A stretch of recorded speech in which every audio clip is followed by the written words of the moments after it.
Ravi, it is a pleasure to meet you. Oh, Thank thank you. you. Thank you Thank so you much for so having me much. on. Of No course. problem.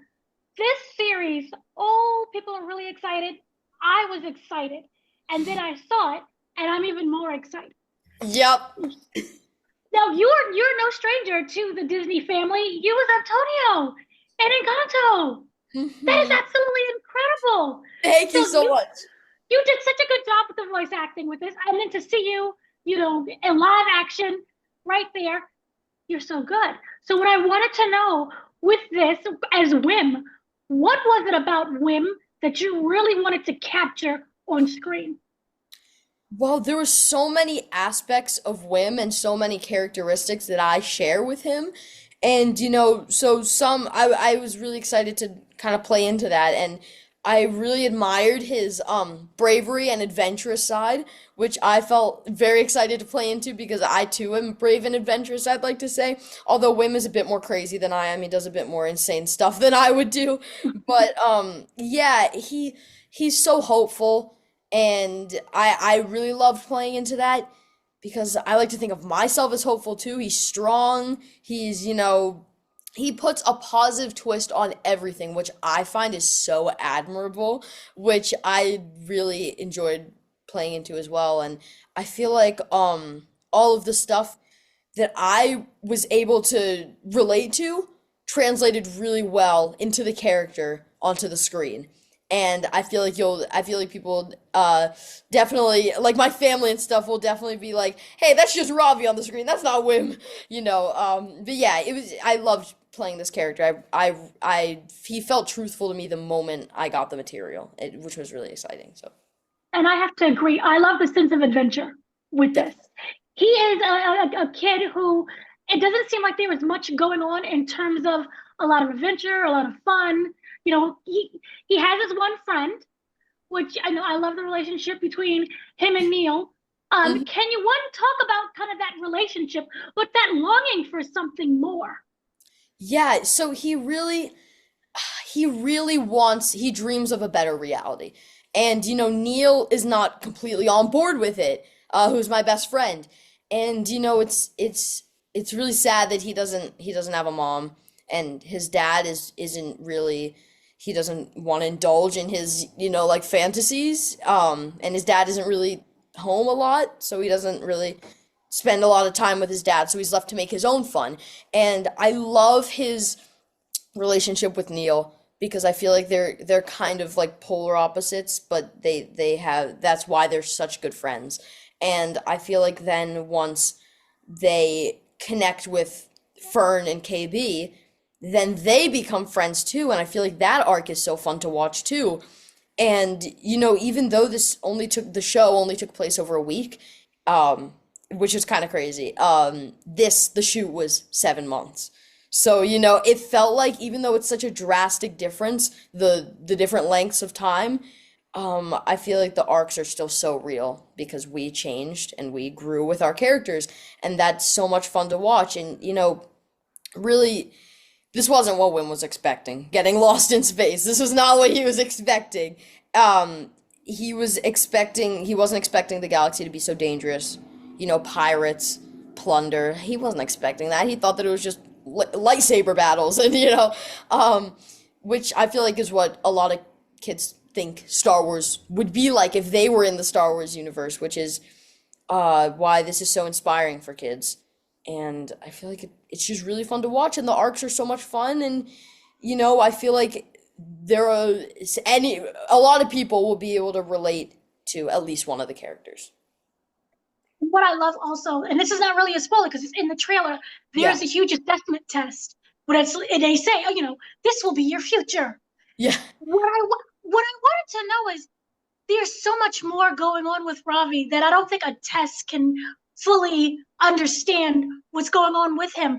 So I I want to know if balancing both the pressure or the expectation of that test and preparedness for it with his wants and his desires. Do you feel that this adventure that he goes on, even though it's not something that he thought he was going to go on, do you feel that that kind of influences the other one?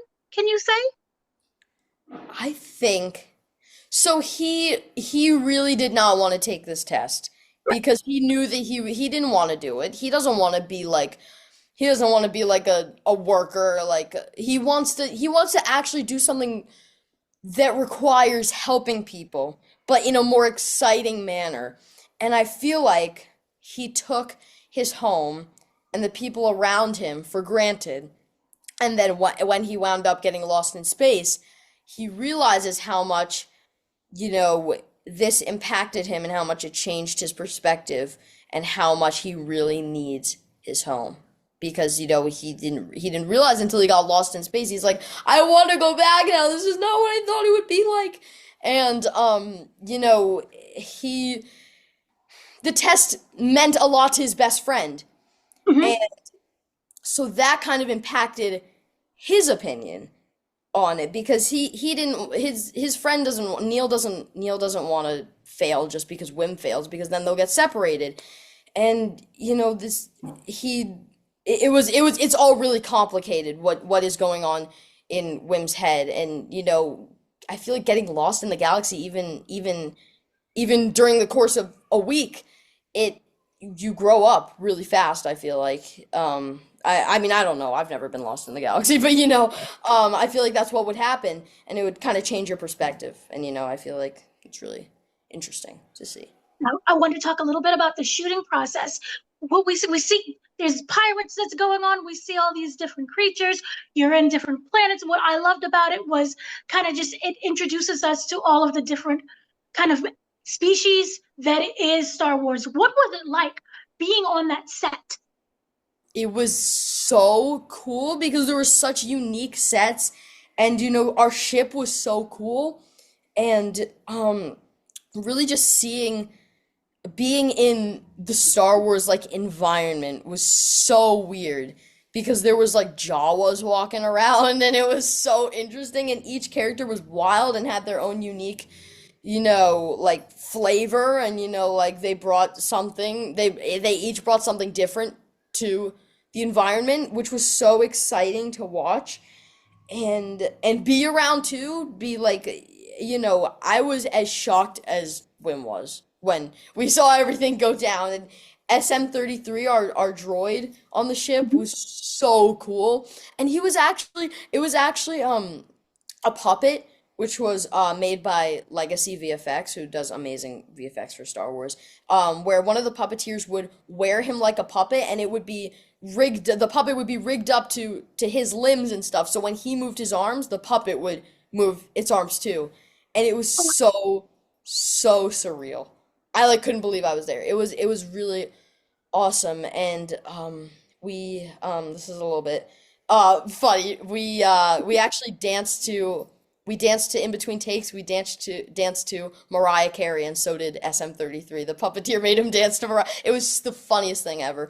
But yeah, no, being around it was so much fun, and I'd never really seen anything like it. And what was so cool was how realistic the sets were. It was so awesome. It really was so awesome, and I think people will be blown away by it. Love it. I love it. And then we can kind of slightly touch Jude Law's in it. Oh yeah. What is a mysterious character. Through the trailer, we know possibly a Jedi, stuff going on. What was it like kind of working with him and then learning about his character? Well, let me say that Jude Law is nothing like his character, which makes it so amazing. But he is so not only is he an amazing person, but he's such a cooperative, grounded, giving, generous actor who respects he had I have a respect for him because of how much respect he has for other people. And his directors, his co-stars, it was wild because of how grounded and focused he was, and how that kind of influenced me, I feel like, because I've never really he was one of the best actors I've ever worked with, definitely. And it's how it was, he is so good. When I was watching him on the monitors, even when it wasn't my scene, I was like, oh my goodness, he's so good. And talking with someone who's so experienced in the show business world and acting is such a joy. And it was so evident how the circumstances his character was going through.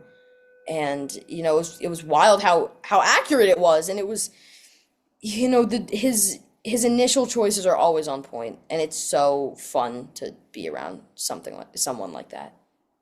Yeah, you've done a lot of projects as well, and I wanted to know, were there essential kind of advice that they gave you going forward that you will apply? And you do voiceover, you do acting, you do writing, stuff like that. Yeah, honestly, I feel like I just like being around everything was a lot of like it was a lot. I developed a lot of skills from being around that. And I feel like I start my process the same though for everything for every project I initially receive and am starting with. I usually get the script and I read it twice, one for content and two for context. And I feel like listening to like this is very like crazy, but listening to music really helps me.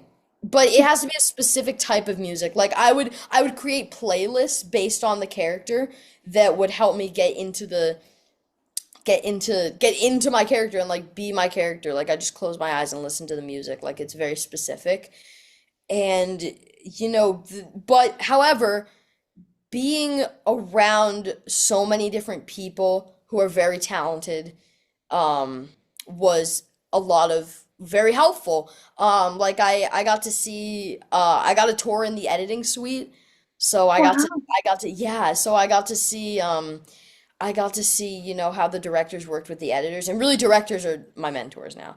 There were so many different directors on Skeleton Crew that all brought their own kind of different flavor to each episode and like concept, but the directors made it their own, and that was so much fun.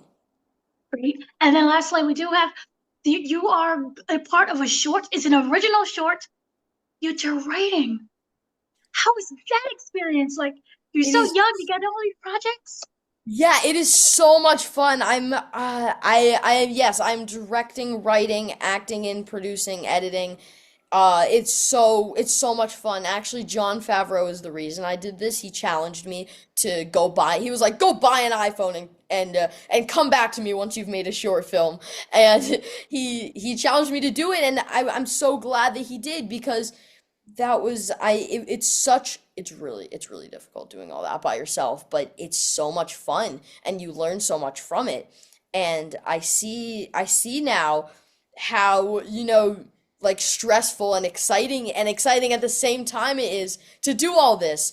And I feel like it would be so awesome if I could actually like pull this off like really well. And yeah, no, it's so much fun, and like I said, I learned a lot. I had a really nice meeting with Jon Favreau, where he told me that, and also we talked about, things not really related to Skeleton Crew, but like show business world related.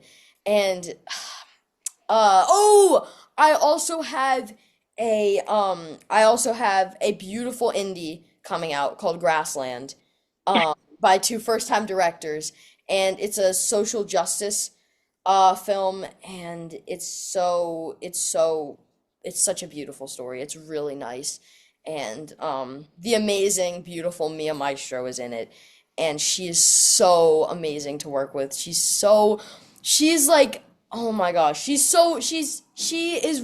matches my energy, I feel like, and that was so awesome. But yeah, I got a lot of exciting stuff coming up, I feel like, and that's very exciting for me, all that's going on, and I have three animated projects coming out as well. And I'm excited that I'm going to be able to talk about Skeleton Crew now, and I haven't been able to really talk about it too much, but now it's getting to that time. Very exciting. I'm excited for you. This is an excellent series. Thank you. I felt like a child watching this. I was just Really, smiling. it does take you back because like it matches like the there's so many homages played like to the 80s style, like the Amblin style with like Goonies and E.T. You know, Mhm. it's really fun. Thank you so Thank you so much. much. All right, bye-bye. Thank you.